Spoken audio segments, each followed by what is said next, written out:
All right, good late afternoon, everyone. I know we are between you and whatever else your plans are for the rest of the evening or the week. So thank you very much. And I'm going to get right into it. So it was the beginning of the 19th century, and the textile industry was an economic juggernaut. But a decade of war and some technology innovation put this textile industry into a tailspin. So a few years into this industrial revolution that was going on early in the 19th century, a group of textile workers called themselves the Ludds, L-U-D-D-S, and revolted against the machines that were destroying their jobs, and they broke or burnt down the machines that were taking their jobs. So while the fight was actually about productivity gains going only to the machine owners and not to the workers,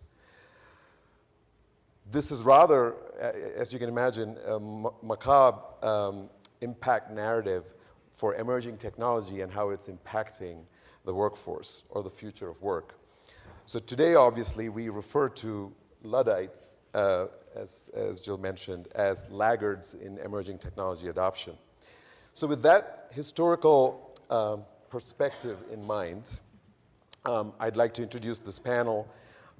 We're not going to go through formal introductions of who the folks are. You should check your apps. Our backgrounds are in the apps if you can reference them. But I will try to get into the heads of the panelists here by posing this question. So with that perspective in mind that I just narrated, and in a future that is fueled by a pace of innovation that is accelerating, and where technologies like artificial intelligence or augmented reality is changing the way we interact with the world, can we recall, each of us, a moment in our lives, in our careers, where a technology impacted the way we worked? And we're all coming from different generations, maybe not all of us, but would like to see if, what that background is. Roberta, do you want to start? Yeah, so I think two of them impacted massively my two businesses. So one is the latest one, BOLDR. When we started the company, our vision is that everyone who can connect to themselves better and understand who they are and what their values and strengths, they're able to craft their careers and craft where they're going. And we started as creating an app, and then very rapidly we said, well, actually, there is an opportunity for us to use not only artificial intelligence to create this ideal best coach in the world, but also a bot, so a robot inside Facebook Messenger. So that dramatically changed the positioning of the business itself, and it was only 6 months ago. And I would say that the second thing is for my previous company, a games company, the fact that people are now into Maker's Revolution and using Instagram and Reddit and YouTube to be media, to kind of share about the games that they love playing, etc., also impacted dramatically how we position our games and how we marketed our games. So very intrinsically, technology is changing everything that we create for our businesses. Sounds good. Max? Well, I'm a scientist and engineer, so I've done a lot of research around specifically a topic of machine learning, supervised machine learning at MIT HiQLabs. And you hear a lot, and I think this is probably one of the most important sessions in the whole event. And it's interesting to see how the reason why I'm hearing a lot of conversations here around education needs to change, and sort of there are big changes that need to happen, is because there is a certain type of technology that is actually displacing jobs now. There is an industrial revolution happening. You read about it in Wall Street Journal, and there's a lot of hype about artificial intelligence and artificial intelligence for this and that. The truth of the matter is that specific section of it, which is supervised machine learning, is taking over jobs. I run a company called Workfusion. And when you read in Wall Street Journal about sort of knowledge jobs disappearing, it's primarily, or a big part of that is Workfusion. We're not very well known in the education industry because it's still sort of very inefficient, but banking, insurance, telco, and so forth and so on are actively using what is called supervised machine learning to essentially get rid of probably, McKinsey estimates 50 to 70% of every company is made up of redundant jobs, right? And these are jobs that you're talking about, data entry, back office work, you name it. You know, when you go to a bank, you know, you have a person entering your information in 25 different systems before you can open an account. This is all being subsumed by machine learning, right? And when you're hearing about it, and a lot of people say, well, is my job going to be affected or not?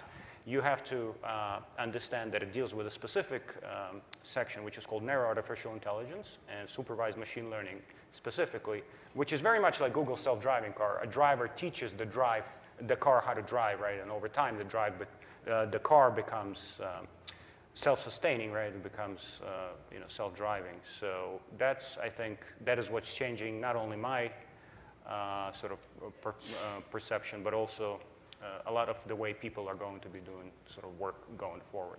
So Jill, a pivotal technology, a moment in your life or career that technology has radically changed. Sure. So my current company wouldn't have existed 10 years ago because my company is a recruiting software platform, and the way that people find jobs and the way that companies find employees has just completely changed. You know, you can think back to job classifieds, then you can think back to, you know, job boards. These days, there's so much data online, and we have so much data available to companies to actually be able to identify who are the right people that are a good fit for my roles. Might they be interested in a job search based on all of the data that we have and based on the learning that goes into that? And so I wouldn't have this job, you know, had this technology and this massive trove of data being brought online not existed. Sounds good. I think for me, I don't carry cash anymore. Everything I do is on my mobile device, and if I trace that back, it's data, not as maybe the conversation that we talked through about data points, but just back to AOL and just the data connection. Yeah. And I'll kind of be weaving some of those thoughts through today, but almost the concept of democratization of the data, if you will. If you don't have access to data, minutes, you can't even be part of the gig economy. You can't get your Uber. So for me, this data just has changed our world and changed what we do. Yep, that sounds good. You know, and in my case, the job that I do to help large banks, in this case, both ingest and diffuse new technologies into the enterprise, cloud computing, I think, has radically changed the way my job was conducted. Profoundly changed it, because now suddenly I have infrastructure that can help these large enterprises test and learn new technologies on that infrastructure without risking the production environment that they have to rely on and keep resilient. And I thought that was kind of a very pivotal moment for what I do. Excellent. So what do you see, based on all our experiences, different ways technology has impacted us? What do you see as the future? And then, let's say near future of work. We want to keep it somewhere within the realm of 3 to 5 years, if you will. So in 3 to 5 years, what do you see as the future of work? And specifically, what is happening today that is going to accelerate us getting to that future in 3 to 5 years? Darren, where did you go? I've had some time to think through that, and what I've really got to appreciate is being in Silicon Valley, where we're based out of, is like my day, right? So my day starts on Slack, and then from Slack, it goes to a Join Me or WebEx. Then it goes to the documentation on Google Drive. Then it's an upload to Salesforce, then a contract on DocuSign. I have family members not in Silicon Valley that don't understand that workflow. Yeah. So I think 18 months, I'm hoping just for more adoption of just Slack outside of Valley and certain companies. So I just start seeing this trend of some of these technologies that companies are using. And the trend would be, I mean, Slack is a good example of it, but social matrixing, right? Basically, the idea of social collaboration. I would just be happy with people downloading it, right? And I just feel like there is a delayed echo effect of what happens in the Valley or New York City that goes from New York to the Valley to mid-America, right? So I would like to see everyone start thinking through that. And it's not so much job changes, but it's also just more social apps that come together. I think this is going to change. So again, it goes back to a mobile data conversation. Let's go to New York then. So he called out Max in New York. Max, yeah. What do you think? Outside of adapting bright pants in New York and San Francisco, the fashion trends, well, I can speak from first-hand experience. And again, I don't know what future jobs are going to be created, but I know which jobs are going to go away. You know, sometimes they say future is here, but it's not evenly distributed. So, you know, some of you have not, you know, again, reading about sort of jobs going away, but you're not seeing it. We work with a lot of large enterprises and big names in healthcare and banking. You do business with them or you service them. And you know, the future looks sort of as a mix of robots and people working side by side, with robots primarily taking. When you think about a robot, they're always asking, well, is this a real robot you're bringing in, and he's going to sit down and type and upload my documents to Google Drive and talk on Slack for me, which is, it seems like an automatable workflow for me. But we're seeing many, you know, you're doing business with banks. Many of these banks already replacing hundreds and thousands of people with sort of some of these robots. They slowly sort of phase them in, but in the end, the ratio of robots to people within an enterprise is going to be very unsettling if we keep sort of the current set of skill sets within the enterprise. And that's why I said in the beginning, it's important for our education system, because certain things don't need to be taught any longer, or certain skills are no longer valuable. Because again, if you look at McKinsey's, if you look at any company out there that's sort of making projections, 50 to 70% of every sort of job task can be automated with current technologies, primarily with machine learning.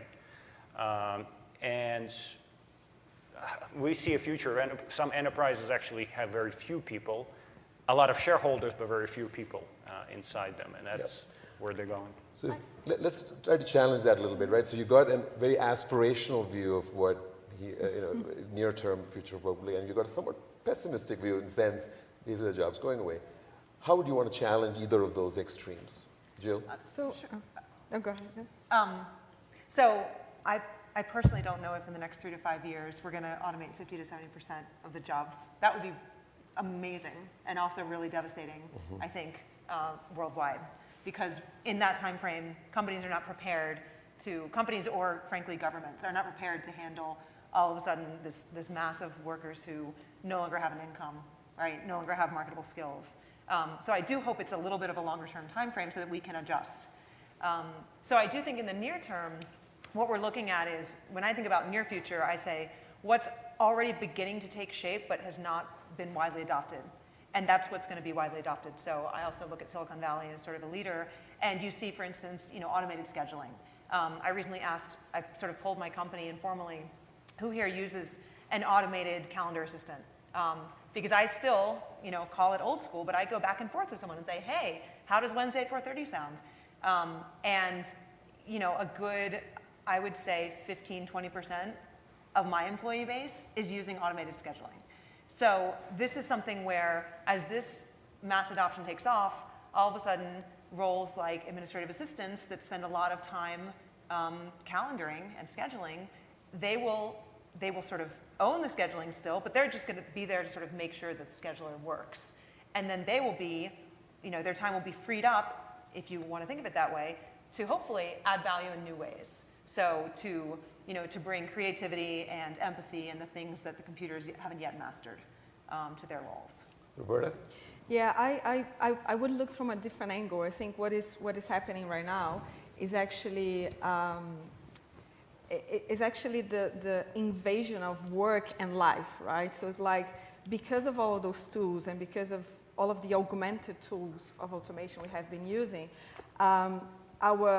there's no work-life balance anymore.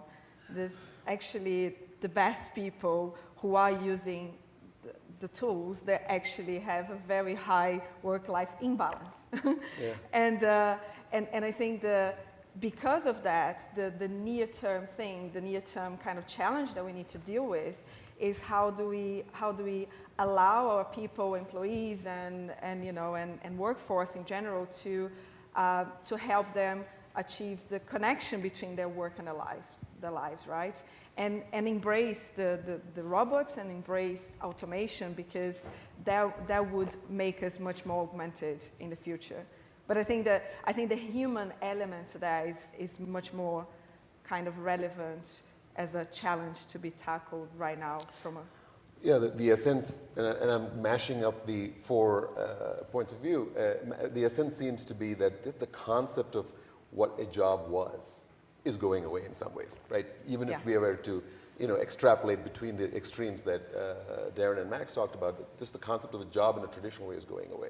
The job title, what level you are in, all of that stuff seems to be kind of dissipating, and things like the ability to automate and create bandwidth for creativity or learning, for perhaps, all comes into play.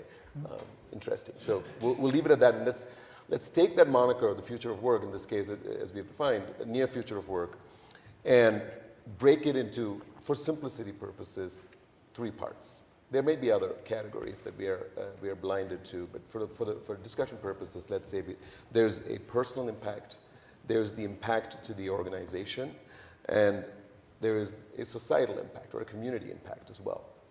So let's posit a couple of things around each of these. So Roberta, if I can start with you.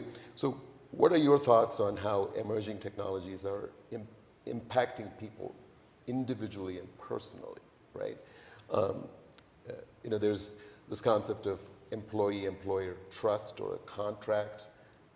How is that changing in this future of work that we are starting to define, at least in the near future? So again, in the near future, what is the personal impact of the future of work?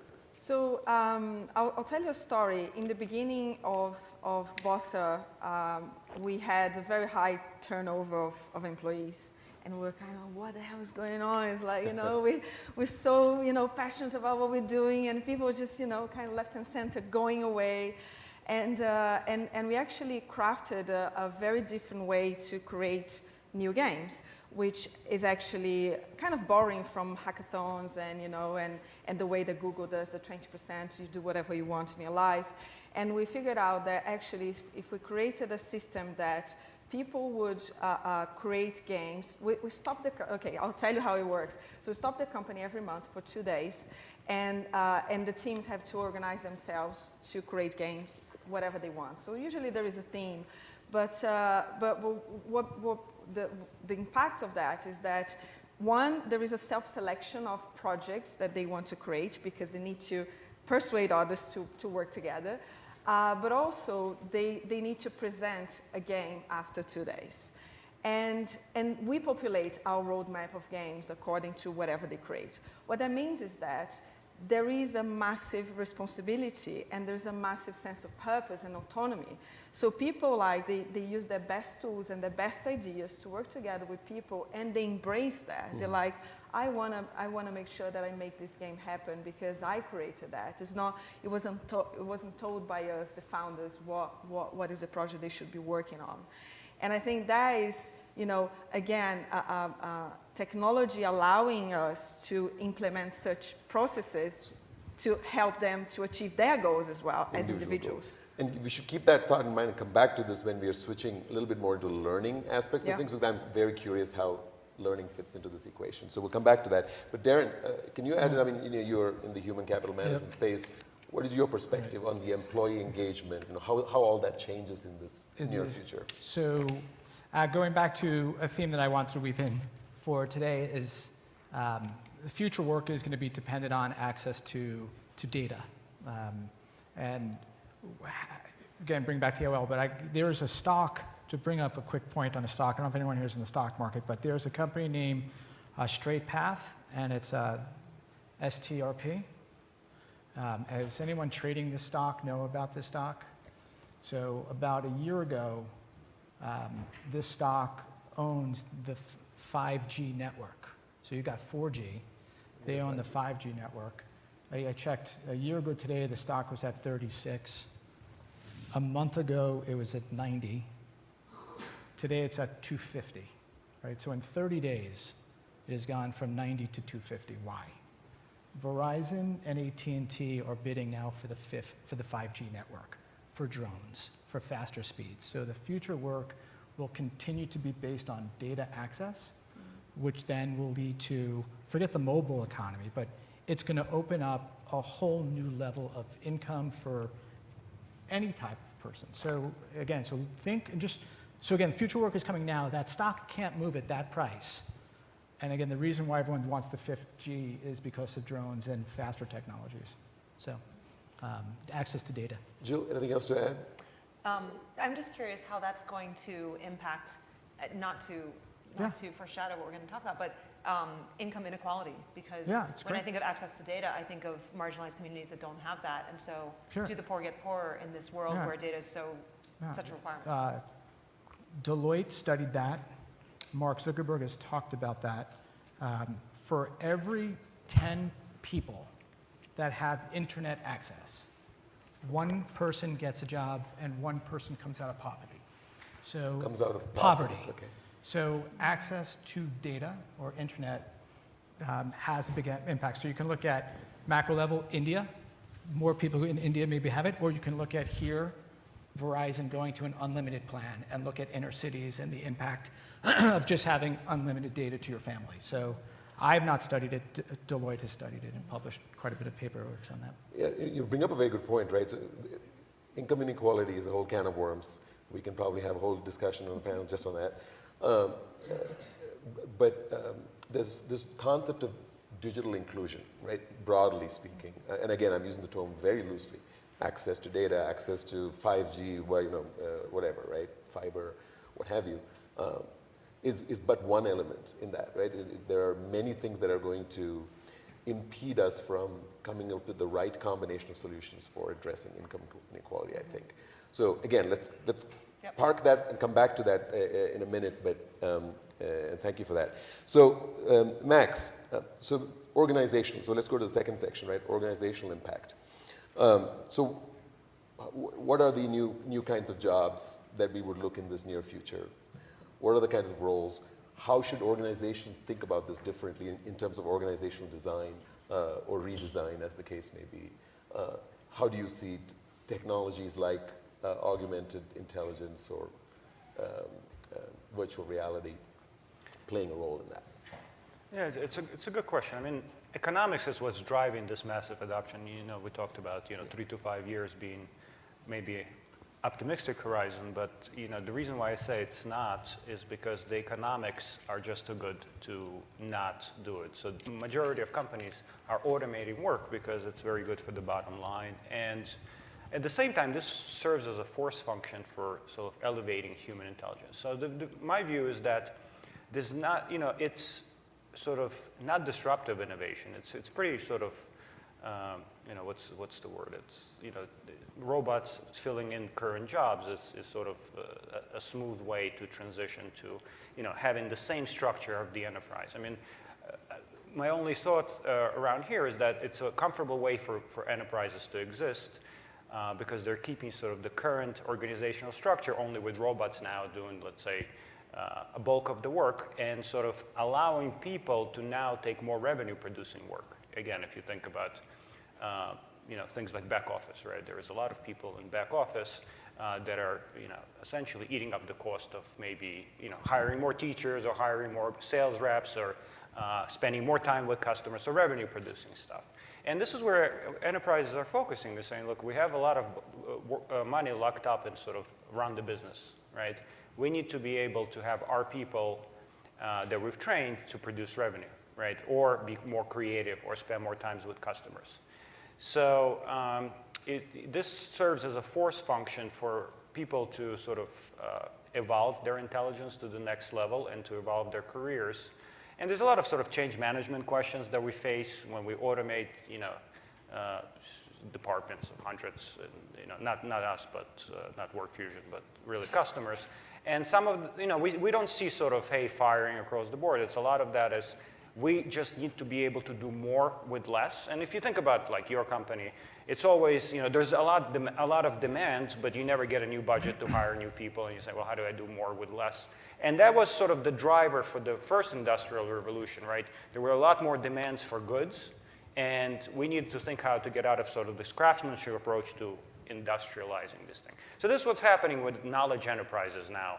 It's basically there's so much demand, data, customers, money to be made, that they simply can't afford to sort of have their human capital, revenue-producing assets locked up in sort of supporting the business. And that's what's driving sort of. So the future is going to be very much like you see manufacturing now, right? Not a lot of people, a lot of sort of this, there's a lot of sort of automation happening there. And most people are in the field selling stuff or doing customer support. So Jill, I'm just also curious just to extend that conversation even more. What are jobs going to look like in this scenario? If we have jobs. Right. This is the near future we're talking about. We're not talking about everything just going away. So what would jobs look like alongside this automation? Let me also insert this concept of the gig economy and contingent workers. Can you give us some flavor on how you might help us think through what the role of the gig economy is in this new construct within the organization? Right. To get work done, that is. Well, I mean, we've already seen this in our lifetimes, right? That the whole concept of a career or a straight linear path for your career has completely gone by the wayside. I don't know anyone who graduates from college, joins one company, and stays there for the rest of their professional lives. That used to happen consistently. There are no more pensions. There's not that same sense of employer-employee loyalty. That contract is broken. We've seen average tenure of employees drop down. Average right now is 15 months across. I think that's just a U.S. figure. So that's dramatic. And so I think the gig economy, plays a part in that. It enables people to basically shape their schedule how they wish and elect to be working one day or not. But I think, sort of following up on Max's point, what you're going to see is that where once a job was a collection of skills, and we all knew what that meant, a job title would imply certain requisites, we're going to see a little bit of disaggregation of those skills. And the ones that can be automated will be automated and already have been automated. But others will still be left hanging. Yep. So what does that look like? Well, it looks like managing and coaching. It looks like a lot of the soft skills that are required to perform jobs well. In my own world of recruiting, what that could look like is the recruiting coordinator who schedules phone calls, the sourcer who's scouring the web for the right profile. Those roles become automated. But the recruiter and the hiring manager who have to have the in-person interactions to understand, is this candidate the right person for this role? What are their passions? Do they demonstrate grit? Whatever it is, that part doesn't go away. So I think it's going to be a shift in how we define the roles, and it's going to be incumbent on employers to help their employees make that transition. Excellent. So before we go into learning, and I really want to spend maybe about 15 minutes on learning, but very quickly, can we just go to that third section, societal impact, right? So this is where we can revisit this income inequality as an example, but probably more fundamental questions, right? How do we educate and prepare people to work? What are the constructs of that learning and education that can have a community effect or a community impact in helping make these transitions, whether that be for individuals or for organizations? Any thoughts on how you want to think about that?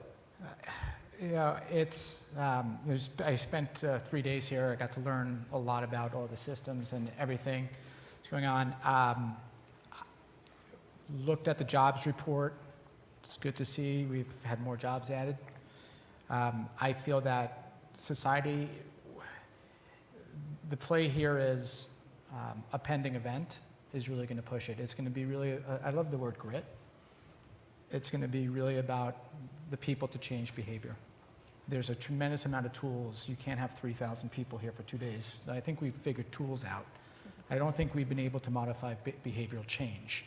And I think when we see behavioral change, it's could be a work anniversary, could just be getting a new house, could be wanting to get out of some place that you want to do better, but I still fundamentally think it's going to have to come now from the human to make that change. I love the tools that I've seen. I just think it's still a behavior. We'll come back to income inequality, but Roberta, anything else in terms of how we are going to help make this shift? I think there is I think there is a comeback into, because we're overwhelmed with the possibilities and choices and educations, and you go. I was talking to Coursera and Udemy over the last couple of days, and it's like they all said that there is a challenge on discoverability, even the platforms, right? Just like the App Store has a problem with you finding great apps nowadays, and the offer is so much that I think there is a massive shift in new generations and younger people kind of saying, wait a minute, what do we really want, right? And that's the reason why mindfulness and meditation and everything about wellness and about understanding yourself is becoming a big thing right now, because we're just inundated by all of this, and technology, and possibilities, and choices. And so I think the society will move into an area right now, especially learning, to understand deeply what are the purpose of each individual, and that will drive you to follow your career. Okay, so within that construct, Jill, let's revisit income inequality very briefly, and then we'll move to learning, and then close this out. But let's dive a little bit more into income inequality from a societal perspective. So the Luddite historical example that I gave you, so one of the things that they were challenging the powers to be was technology is coming in and gaining efficiencies, and there's productivity efficiencies. Can some of those gains be shared with the workers who are being impacted by those things? And so that's just an example, but I'm just curious, how should we start thinking about organizing ourselves? Perhaps not deep diving into it, but at least organizing ourselves and thinking about income inequality. What are the threads that we have to start pulling together as a society so that we are ready for this future of work? I'm going to display my own bias here, but I think the future is conscious capitalism.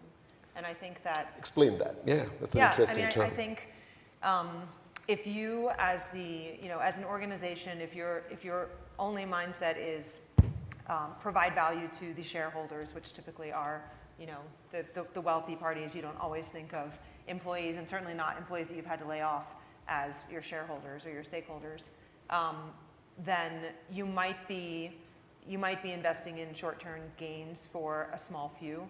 But I think the societal impact of that writ large across all companies will be too devastating. And then before you know it, we won't have populations to buy your apps and your products. Whereas if you think of companies who make a conscious effort to include broader constituents, so you could think of environmental impacts and companies who are conscious about that, I think that has to be where the future is. Otherwise, there's not a future for us. Can I just add? Yeah, please do, Max. I'm a big supporter of minimal guaranteed income. I think there's going to be, things will get worse before they get better. I mean, as Jill said, we're going to need time to figure out what are the tasks that we're very good at and to create sort of structure around that.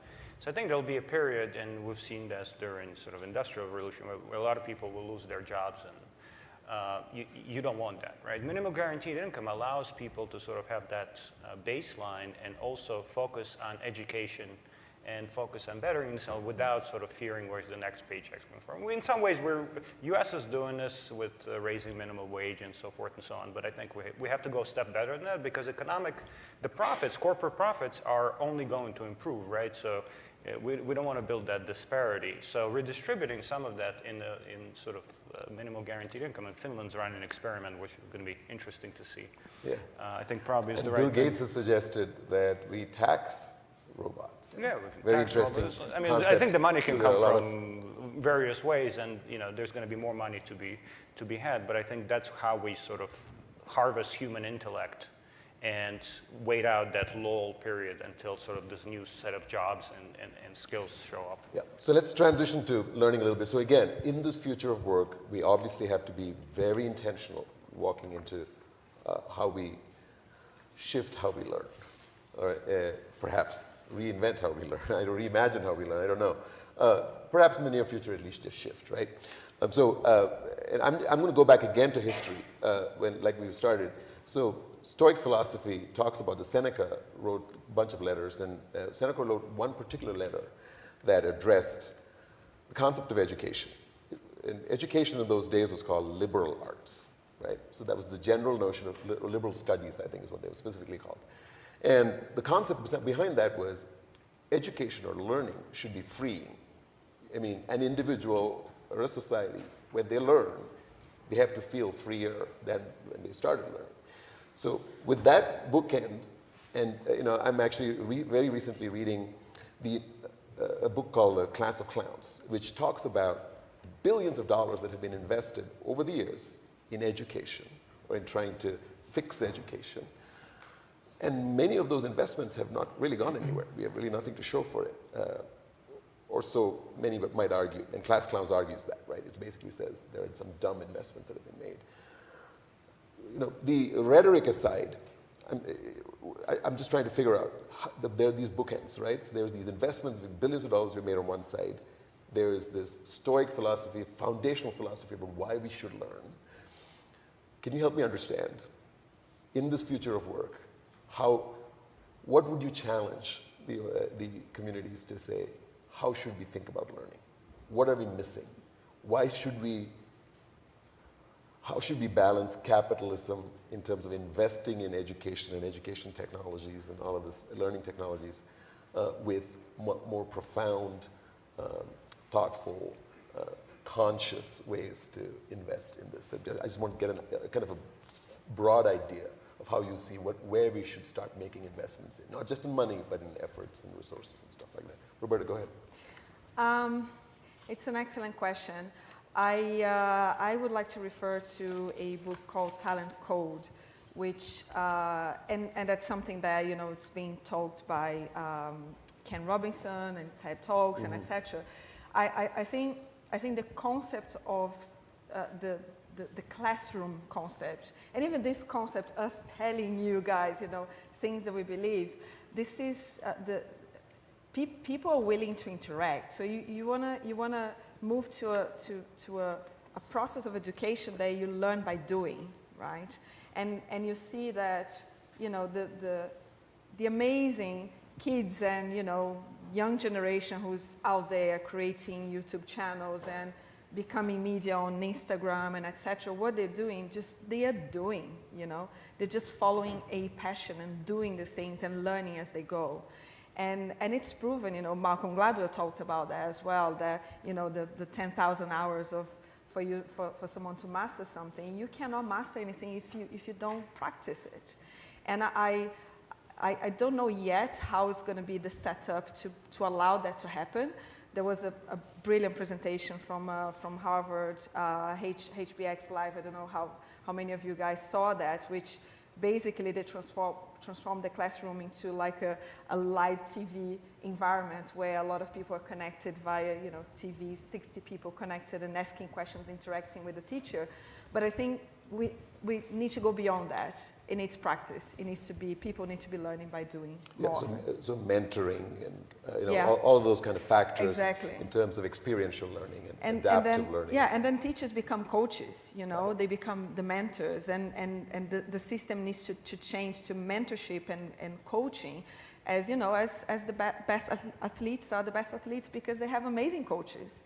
And I think that's the process that we should be looking at, how to configure that out. That's a good point. So Jill, and I'd like to see your thoughts on this, but yesterday I heard something else as well, in a discussion with McKinsey around this notion that we seem to want to address tools and fixes to what they call the lowest common denominator, but we're not focusing enough efforts on why high performers are high performers. You mentioned athletes as a great example.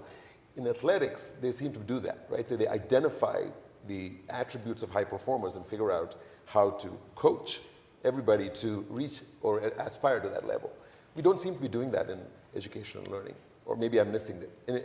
Anything to add within that construct of this notion of using high performance as the catalyst for learning tools? On the one hand, I'm sort of eminently not qualified to be speaking about learning at a conference of 3,500 people who do this sort of day in and day out. But what I can say is, my own experience growing up, I was perhaps what you might call a high performer, but I would just sort of race to the end of my textbook, and then once I'd finish it, I'd sit in the back of the class and try to figure out how to solve math problems that I hadn't yet learned how to solve. And eventually my teacher sort of figured out I was doing this and sent me to the next grade level for math class. These days, I think teachers who have the tools don't encounter that same problem, because now they can offer personalized learning, individualized learning in bite-sized segments, or perhaps at home. But in that scenario, I would be able to be learning via this app or this platform, and when the machine is responding to your own ability level and gives you increasingly harder problems, if that's what you need, or if it uncovers that you haven't mastered this skill, you work on that some more. So to the extent that these new technologies facilitate more tailored learning, I think that helps both the low end and the sort of overachiever. So tailored learning, and I'll come back to your favorite topic, data, right? So Darren, talk to us a little bit about that. So what is the role data science, machine learning, these technologies that are supposedly challenging us in thinking different ways about work and learning, how can they be used actually to help us personalize and help us have more tailored approaches to it? There is, on the enterprise level, there is a couple ways you can do that. There's on the enterprise level, you can look at skills and you can put together a predictive path for somebody based on their skills, very similar to how Amazon will tell you people who bought this also bought this. We're seeing that used a lot. I heard a lot of sessions talking about that. It still comes down to the person who wants to improve themselves. I think that is, an interesting challenge on the educational side. So motivation, you're talking about. Yeah, it's like you still have your job, and your job probably sucks, right? So you still got to deal with that. So you're still going in, your commute sucks. You got to go to the job, and it's like, how bad do you want to get out of it? There's one of our investors has a great quote, eat shit for 2 years to eat caviar for the next 2 years, right? So it's like, how bad is your life that you will then input the information into the learning program to have that program predict out what you need to take, and then will you stay with it? Most people don't stay with it. And then on the educational side, we work with a couple of companies that, give every student a test the first day, and then however they grade on that test, it determines the rest of their 8-week program. So again, technology I think is not perfect, but it's close. It's the human we got to fix. Yeah. So Max and Roberta, how about other technologies like virtual reality, augmented reality, artificial intelligence, augmented intelligence? You use a different term, augmented human intelligence, something like that. How are these technologies going to help us change how we learn or shift how we learn? So sometimes I call it augmented human intelligence because machine learning helps people and takes away some of the more manual work. Again, think self-driving car, it'll take sort of the driving needs, and you no longer have to do that, but you are still you have other things. I think to me, being pragmatic, the most important function that AI is serving in the world around sort of subsuming these jobs that are sort of ripe for automation is it serves as a forcing function for people wanting to get education. I think the biggest problem right now, and not knowing education, is that people simply don't want to learn. There's a lot of ways to learn online, and the college attendances are and there people are comfortable, right? And they simply don't want to learn. And if you think back, and before there were calculators or computers, there were warehouses full of people. They were sitting and crunching numbers, right? They didn't want to change. So learning is hard. Learning is insurmountable. And people are not, afraid of pain, right? As the eat shit, or the change only precipitates when the pain of staying the same is. Interesting. So, can VR, AR maybe help there? I mean, is immersive learning, not a panacea, but at least. Definitely, because to this point, it's like, you change when there is a pain, right? Or when the fear is so massive that you move to be changed. For the group of people who are not kind of lifelong learners.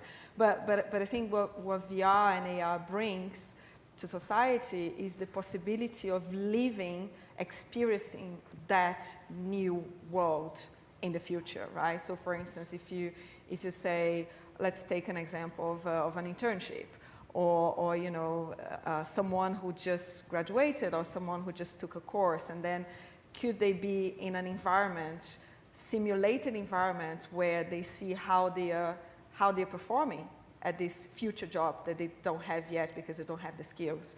So in addition to the pain, there is a possibility for people to feel the sensations of being there, of being this new person with the new skills.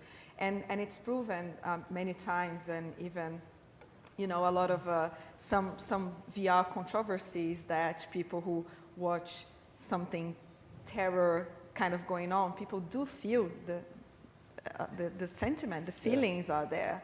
And neuroscience explains it all, that our brains cannot distinguish what's reality and what's not reality, and the feelings come on board. So that can massively change the way people learn. Yep. So if there's nothing else to add, I'd like to wrap this up a little bit.